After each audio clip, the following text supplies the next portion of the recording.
Mysterious Purple Spheres Found All Over the World, and a book that caused the Soviet Union to purge authors is now available on Amazon, today on Dead Rabbit Radio.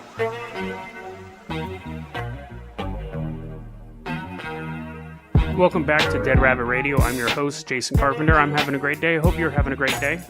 Hope you're having a lot of fun this week. A lot of cool things going on, I'm sure. I don't know, I'm pre-recording this episode, so I'm assuming the world is still around. Get ready for my vacation. Looking forward to that.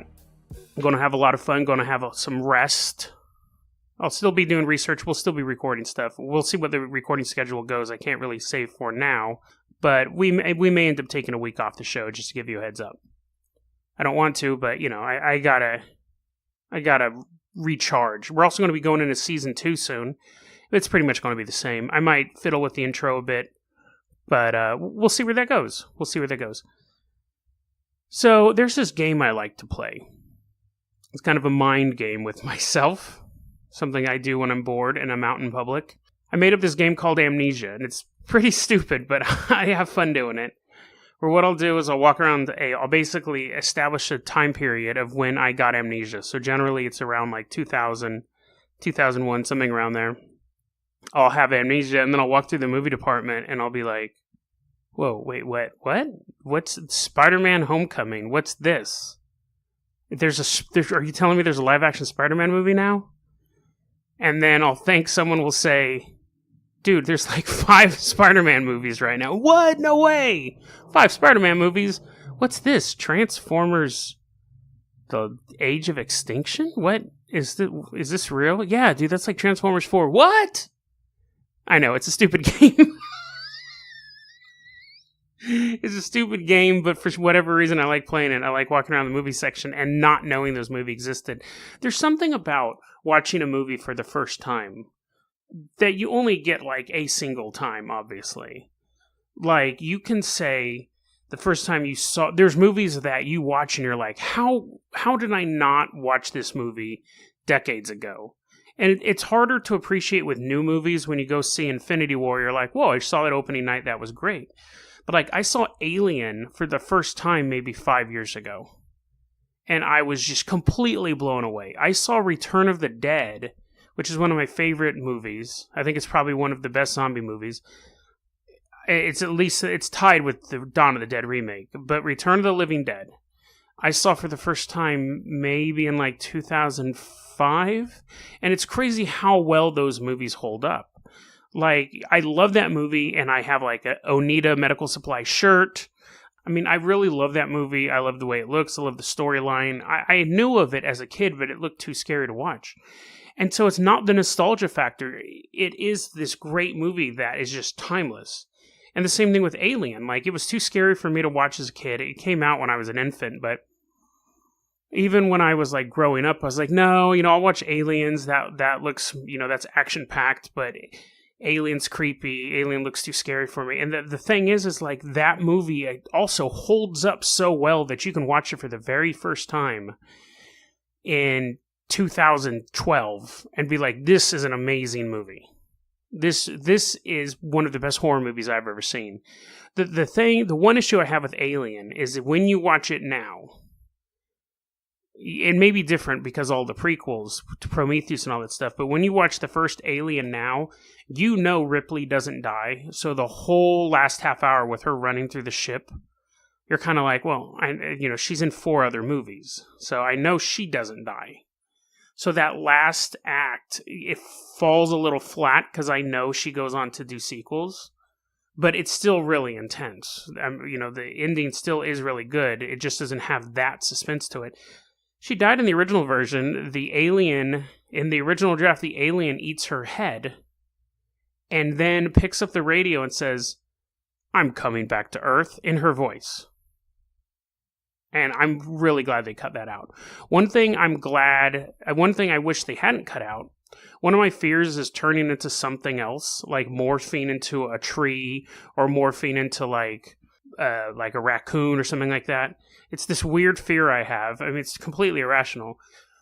But in the director's cut of Alien, or in the deleted scenes, I guess I should say, we find out that the eggs that the facehuggers come out of are actually humans or other life forms that melt into an egg, and they're basically the facehugger. That's the life cycle. An alien, just a standard foot trooper alien, grabs you, does something to you, and you melt and you turn into an egg, and then you just sit there dormant for 1,000 years until someone opens you up.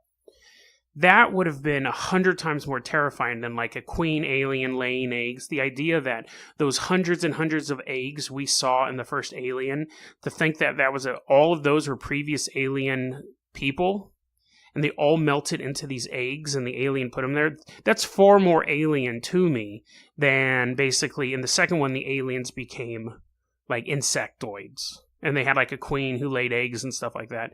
In the deleted scene, Dallas, who is the captain of the ship, is melting into an egg. He's melting into an egg, and he's begging Ripley. He's like, kill me.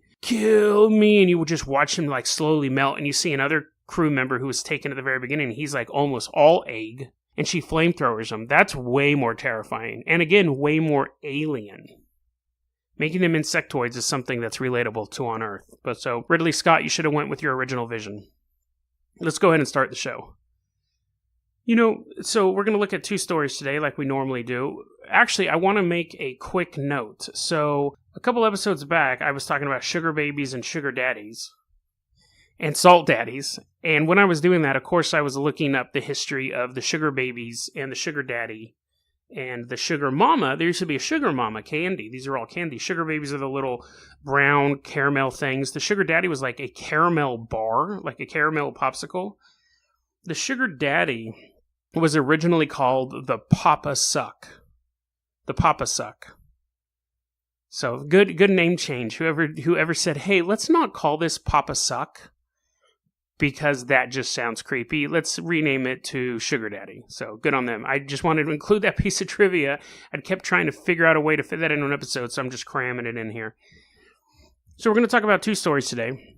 They're both fairly interesting. One has been resolved, and one, I've looked all over for a rational answer to this, like a confirmation of a rational answer. We haven't gotten it. We're going to go ahead and start with the one that's been resolved. And what we're going to look at today comes from the conspiracy list that we look at all the time, the iceberg conspiracy list. On that list, there is listed something called the Black Book. Now, that's a very generic term. And, you're not really going to pull up anything for that. But I was pointed in the right direction by somebody. What it is in reference to is the Black Book of Soviet Jewry. Jewry, like Jews. So the Big Black Book of Soviet Jewry is an interesting book on multiple levels. One, it's what it is interesting. And then 2, the path it took to being published is interesting as well. So what it is was that during the Soviet Union, during World War II, I guess I should say, in the Soviet Union, the war was going on, and the Soviet Union got a couple Jewish authors, and they go, we want to know what the Germans are doing to the Jewish populations of what's going on. We want to have an account of what is going on in Germany as we're moving through. We want you to interview survivors of camps, because the governments knew about the camps. We want to find out what they were doing. So the Jewish authors were like, oh, that's great. And the Soviet Union had a reasoning for this. They wanted to use it as a propaganda tool so they could help get allies and say, look, we're fighting for these poor Jewish people as well. Like, they're trying to get the Western Jews to say, we need to have Stalin as a good ally. He's on our side. So these Jewish authors began asking soldiers to send accounts, ask to gather any documents out of the camps, any documents that they find, and send them over to them. And they were going out, not necessarily to the front lines, but they were going out after these battles and collecting these documents of what was going on. And, they got they got a lot of diaries. They found poetry written on cigarette paper in these camps. They're getting firsthand accounts from soldiers, from survivors. And they're compiling all this information, and they're like, oh, this is really bad. We really got messed up over here. Germany was really giving it to the Jews. And what happened was they eventually compiled most of it.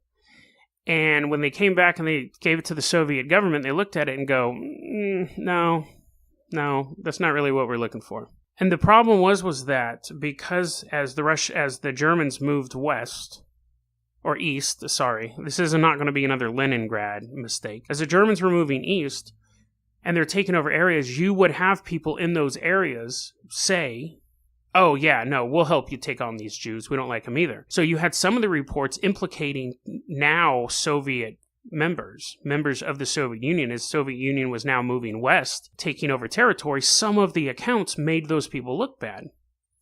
The other thing was that the Soviet Union didn't like that the book showed that the Jewish people were getting treated worse by the Germans than Russians or Ukrainians or Romanians or anything like that. They felt like the book heightened their pain over the others, which, makes sense for multiple reasons why it would specialize that, the least of the reasons being that that was kind of the impetus of the book, and the authors were Jewish. What happened was the Soviet Union, during this time period, we're in like the late 40s, early 50s, they began doing their own purge of quote-unquote cosmopolitans, which was their code word for Jewish people. And a lot of people who worked on this anti-fascist committee who was putting this book together were getting purged out. The main author was kind of traveling the world. He wasn't part of that, but he constantly feared whenever he went back home that he was going to get arrested, he was going to get purged. What's really interesting about it was that at one point, so the Soviet Union at this point is not interested in it. And the notes, the book was actually like compiled and ready to print. And they're like, no, we don't want it. So the book starts moving around. All the notes start moving around from this place to that place. They end up in a museum. They come back. They're getting damaged. They're getting worn out. They become illegible. So a lot of the work they put into this stuff, these documents that they got, started to decay because they're moving around so much. Some people are like, they don't want the Soviets to destroy them, so they move them here, they move them there. At one point, they sent them all to Jerusalem, to newly founded Jerusalem. And the publishers in Jerusalem looked at it and they go, this book really has a lot of stories about how great Stalin is, because the author was a big fan of Stalin, even though he was afraid of being purged. They're looking at the book and they go, well, there's a bunch of stuff in here about what a great guy Stalin is. There's a bunch of stuff in here about how non-Jews are helping Jews. And they're like, this isn't for us either. It's not specific enough about the Jewish plight during that time. It has all this other Soviet Union propaganda in it.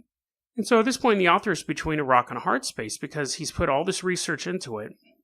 He doesn't know what to do with it. Nobody wants to publish it. At one point, he did have some publishers come to him and say, we want to publish it in English and French and German and all this stuff. And the author goes, are you going to publish it in Russian? And they said, no, we're not going to publish it in Russian. So he refused to release the files. He felt that this book needed to be read in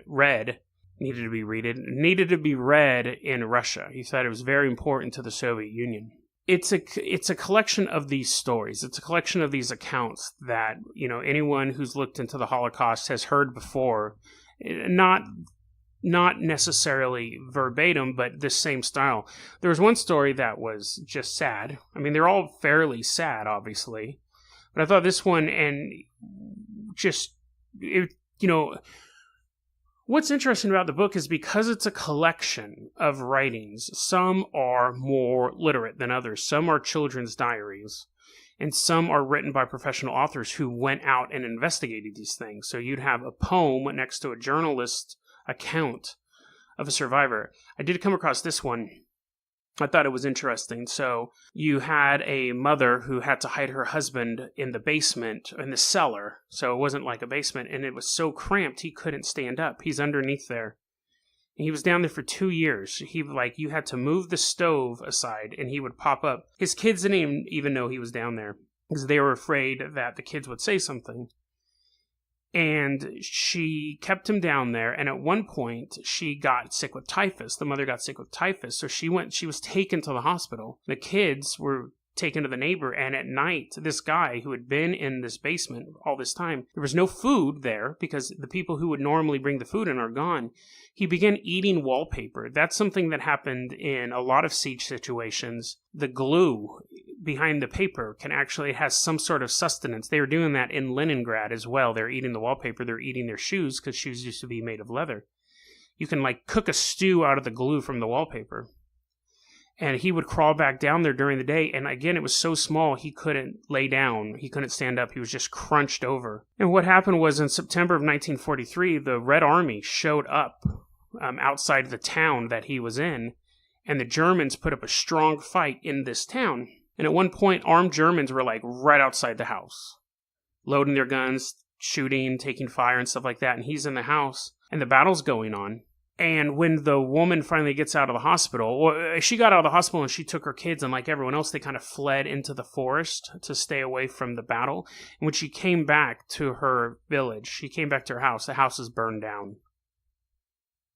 And she goes to, go through the ashes, and he was still in the basement. He had suffocated. And he died 2 days before the town was liberated by the Soviets. So it's just one of the accounts that was an account that a Soviet Union journalist got from these front lines of this fighting. Just, again, just another horrible event that happens in war. So at this point, this book, as complete as it can be, generally it's called the Complete Black Book of Soviet Jewry or Russian Jewry. It is available on Amazon. You can pick it up. I actually kind of scrolled through it. It was a little bit too dense for me to get into the podcast, basically to fit into 20 minutes. But I was looking through it, and it is those firsthand accounts, and a lot of the accounts come from the death camps that were on the Soviet side. On lighter news, this is a story I've been looking at for honestly probably about 2 or 3 weeks. It's been a story that I've been bumping up episodes because I can't find the information that I want on it. This is also from the conspiracy list, so you're getting a double header today. Today's story is about purple spheres. Now, what purple spheres are is there's these little purple jellies that have appeared in random places around the world. Now, that might be overselling it. In a few gardens and in the middle of the desert, they'll find these piles of these little jelly spheres. And there have been a couple news reports in Arizona because there's just like this pile of it sitting out in the quote-unquote middle of nowhere. I don't know how far it is off the road, but it can't really be in the middle of nowhere if a news crew keeps driving up there. And there was also a garden in Britain that found these spheres. Now, the guy in Britain says that he looked up and the sky turned yellow and then blue, and then this dollop of gel fell on his front lawn. In the desert, they don't know where they came from. They're just like, here's a bunch of gels. So at first I'm like, okay, the first thing was somebody just dropped off some like little Orbeez, or it's a hydrating little ball that you use for plants. You put them in plants and they slowly release water. The problem is that a lot of these stories are from like 2012. The British story definitely is from 2012. The Arizona story is farther back. And this is the way it'll normally work. They'll have a report on the initial incident where we found these jellies. They'll have the report on the initial incident saying we found these jellies and we don't know what they are. And then you'll get a follow-up article and they'll send them to a lab, and the lab will go, well, we know what it's not. It's not a living matter. It's not any sort of egg, but we're going to send it in for chemical testing. And then there's never a follow-up story. It's really bizarre. And generally, like I said, I go into these conspiracies believing them. So generally I'll go to sites that prove this stuff or talk about the stuff as if it's real, if it's like alien eggs or some sort of bioweapon or some sort of like life form that we don't know of. And then I will go and I'll type in purple spheres debunked. And even the debunking sites are like, yeah, they're fake. They're just these Orbeez probably. But they never have anything either. And all of the articles that go, we sent them off to testing. I mean, it's been 6-7 years since the ones in Britain were sent to testing, and I can't find any analysis of the testing coming back and say, oh yeah, they're totally fake. Even when they send off Bigfoot fur, you'll generally get the article saying it's Bigfoot fur. Then you'll find another article where they're like, we tested it, or we're sending it to testing, and then you'll get a third article saying it's wolf hair. But all of these articles just was going, oh, we know what it's not eggs. We're sending them off to testing. An interesting thing is some people think that they're falling out of airplanes or falling from the sky, but they are always in like a clump on the ground. And generally when things fall from the sky, obviously, they have a scattering effect. If an object is moving, it's not going to drop it in one clump. And looking at the photo of the one in Arizona, which is, the video footage, it is just one clump. It honestly looks like a car pulled up and they threw a bunch of stuff out into the middle of the desert. So that's my first inclination. And the thing is you look down and you go, oh no, it's alien eggs, when it could be a bunch of Orbeez, which is like a child's toy. Or it could be, the water plant stuff. if I was driving on the street and I found a packet of empty Doritos on the ground, I'm not going to think, whoa, aliens dropped this here. I'm going to go, oh, someone probably threw it outside of their car. It's because these things don't look normal. We think it's something abnormal. But on the flip side, if you had never seen a Doritos bag before, you had no idea what they were, that's sad because they're delicious, and you found them, you would send them to testing and they would go, dude, it's a Doritos bag. Like, they would get back to you. So I don't know why these stories keep hitting with a dead end. If you know anything else about these purple spheres, if you know anything I don't know, definitely let me know. But at this point, I think they probably are some sort of just over-the-counter product, just because of where they're found and how they're just looks like someone just dumped them there. But again, I think it's weird that we're never getting any conclusive states. It would be something that somebody should say, oh, those are Orbeez. Like, I work for Orbeez. We had the person who wrote, the niece of the person who wrote Berenstain Bears, come out and say, the Mandela effect isn't real. Like, these people can interact with the media when these stories come up. So why no one from a company has said, that's not fake, that's ours, we can show you exactly what they are. But the stories just all kind of disappear until the next batch is found. So I'm putting this in the still weird category. Like I said, I've been researching this story a lot, and I was really hoping to find something else, and nothing's popping up. So we're putting purple spheres in most likely some sort of just dump. Some human just dumped stuff out of their car, but this might be something more than that.